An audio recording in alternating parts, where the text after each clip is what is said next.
დავითი 46 წლისაა, თუმცა ჩვილი ბავშვივითაა, ვერ ლაპარაკობს, ვერ დადის, მხოლოდ იატაკზე ხოხავს და ურჩფეხებს მიათრებს უკან. ძლიერი ტკივილების გამო ის გამუდმებით ყვირის, ეპილეფსიის საშინელი შეტევები აქვს, რომლების დღეში რამდენჯერმე უმეორდება და დაზიანებული აქვს თავის ტვინი. მამაკაცი ინსულტმა მოტეხა. დავითს გამუდმებით სჭირდება წამლები, მათ გარეშე ვერ გადარჩება, მაგრამ საბრალო მშობლებს, რომლების მხოლოდ პენსიით ცხოვრობენ, ფული არ აქვთ. დარდისგან განადგურებული მამა ავთანდილი 69 წლისაა. მარჯვენა თვალიდან საერთოდ ვერ ხედავს, რადგან ბადურა აქვს დაზიანებული. მარცხენა თვალზე კი კატარაქტა აქვს.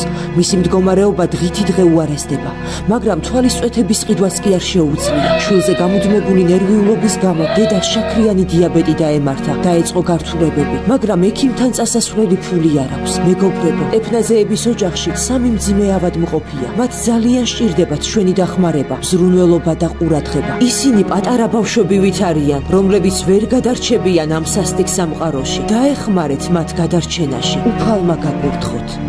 გადარიცხეთ ნებისმიერი თანხა ჩერნოვეცკის ფონდის ოფიციალური საიტის მეშვეობით.